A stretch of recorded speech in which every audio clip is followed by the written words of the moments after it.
Yo, what's up, guys? It's the Insane Game Freak here. We're going to talk today about Nintendo and something that is very important with the Switch. And considering we have games that are coming out this year, supposedly, we'll get to see a test drive of this, but I wanted to talk about anyway, which is the obvious censorship and localization issue. Intro start.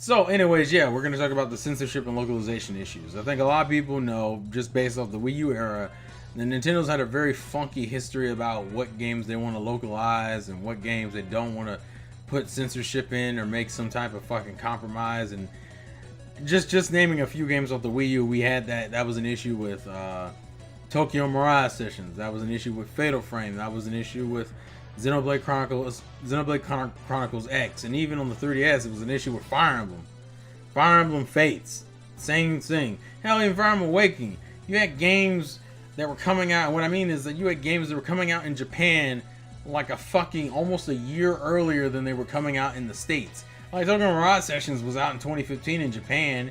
It was out in December, but the point is, it was out in 2015 in Japan. We didn't get it until the summer of that year, and oh yeah, we also had the outfits changed. Same thing with Xenoblade. Xenoblade came out like near the beginning of the beginning of 2015, and we didn't get it until the very end of 2015, which was about a little bit over 6 months. Fire Emblem, it was another year gap. 2016 for the States, 2015 for Japan. And this is creating a problem. For one, American gamers who like this shit have to now wait and stop themselves from not being spoiled on footage from the Japan players who are posting that shit on YouTube, because the game's out for almost 6 months, if not more. This was an issue Pokemon was having for years until recently. It wasn't until X and Y that they started trying to have simultaneous releases, and this gets into the whole thing with region locking. You know, them ending region locking, and now you don't have to have a Japanese Switch to play Japanese Switch games.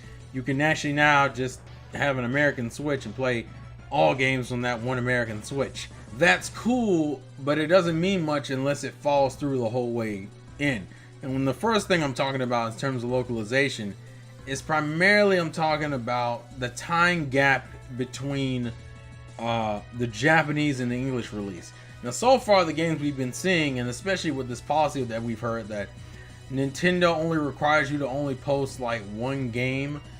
You only have to post like one game for the whole damn world instead of a game for each region, which is, I guess, how the Wii U development was. Whereas if you wanted to get a game up there for approval to be put on the eShop, you had to put one for the NA, had to put it again for Europe, had to put it again for like New Zealand and Australia. You had to put it again for Japan. And that's just a fucking hassle, and it creates a lot of lag in between when games are released on top of everything else. Here, it seems like that's not the case. But once again, there needs to be followed through. So Nintendo, if nothing else, you need to have these games come out pretty consistently. And the fact that you have Xenoblade coming out, Xenoblade 2 already being confirmed, not only for Japan, but for the US for this year, is important. But we're going to see how, if you actually stick to that, because a lot of people think it's going to bleed into 2018. And, I mean, I wouldn't be surprised either. I mean, think about it. Chronicles X's development stopped in, like, what, 2015? Maybe late 2014? It's about the longest it's been, maybe, like, 2 to 3 years. For a Xenoblade game, that's surprisingly short. But then again, supposedly Xenoblade's only a AA franchise, which is also a fucking surprise considering the scope and the amount of quality and effort that were put into these games is insane. But I'm hoping with this whole mention of Xenoblade 2 coming out this year, and Fire Emblem Warriors coming out this year, and Mario Odyssey and all these other games coming out this year, you know, Dragon Quest Heroes 2, along with Dragon Quest Heroes 1 bundle coming out this year, that because of not only the obvious you only have to post one game for approval, but maybe on top of that, the fact that it's region free also means we might get more Japanese games with English subtitles. which gets into the censorship portion of this conversation. The other problem Nintendo's always had is not only releasing games late, because, you know, what I think they used to do is they would have the game be made in Japanese first, and then it would be released in Japan, and the Americans now had to translate it in a time gap. So, like, Xenoblade comes out the beginning or early part of 2015, and the fucking localization Treehouse has to spend the rest of the fucking year translating it, which is why we don't get it until December. Because they can finish translating it in August, but then they gotta still put it up and mass produce it and get it out, especially considering Xenoblade had a fucking collector's edition, and it becomes a whole big ass clusterfuck that no one wants to deal with.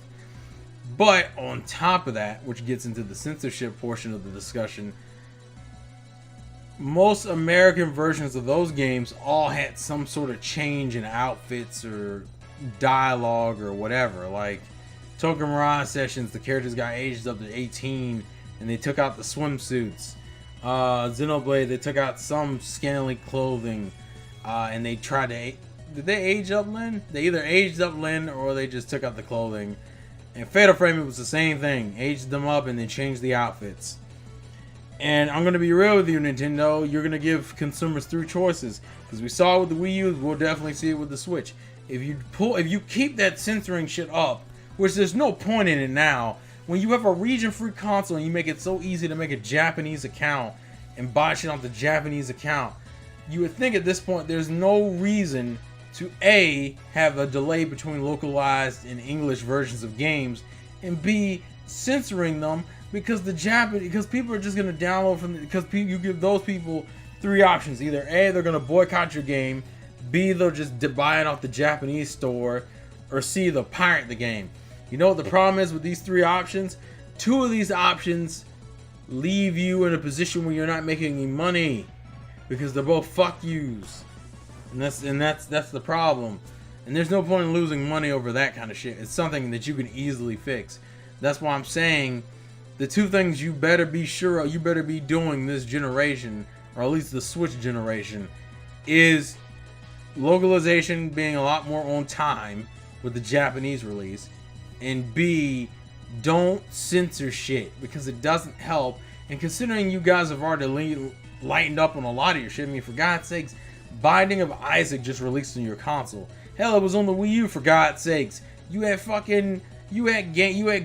games on on your consoles, on your family-friendly consoles, or your consoles for everyone, that have a lot of religious imagery and subtext, and a lot of gross and disturbing images.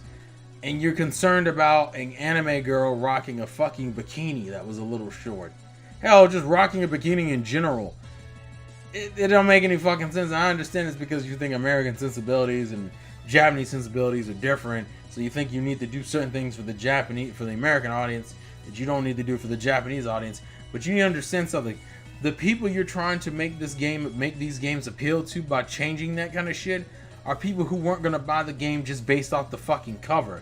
For example, Xenoblade Chronicles 2, people who you're appealing to by censoring clothes and outfits, because let's be real, those girls will probably have an outfit in there of them in a bikini or something scantily clad, and they'll cut it out for the American version.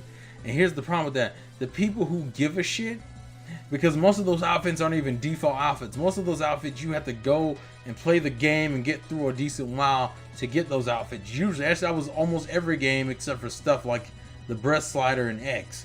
The point is, the shit that you're cutting out is for A, people who buy the game and have to play a decent amount of hours to get to that shit, and B, those are also people who were turned off of the game as soon as they saw anime characters. So the people you're trying to make this game appeal to already didn't like the game just based on the look of the game. And the people who do give a shit are the ones you piss off.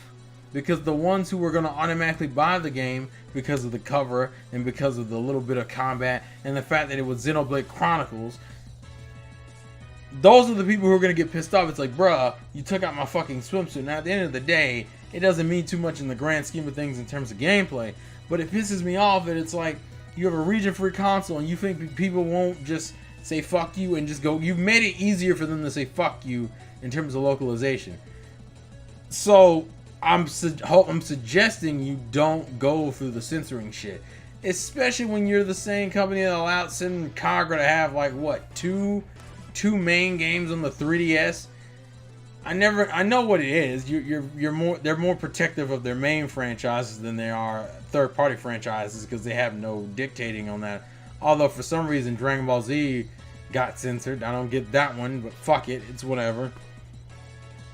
My point is, this shit has to stop because it's gonna create problems for you later on. It was a problem with Tokyo Mirage Sessions, and some of you would say, "Oh, well, all press is good press to an extent," but you know what the problem is? Tokyo Mirage Sessions is a game that didn't sell well.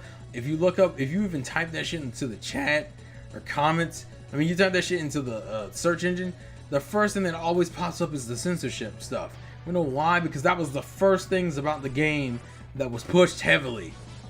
Because that was one of the first things we learned, and you know how we learned it? Just through the opening cutscene of the game that got changed slightly. That for some and it just makes people not want to buy the fucking game. When they feel like the game that they're getting is a nerfed version in a way. And I'm hoping they took those lessons from the Wii U and learned from them. But what do you guys think? Do you think that this whole region locking thing means a little bit more, and that it should mean what I hope it means, which is that quicker localization and less censorship? We'll see, but please leave your thoughts and comments in the comment section below. This has been the Insane Game Freak. Life's a game, play it to win, and I will catch you guys later. Peace.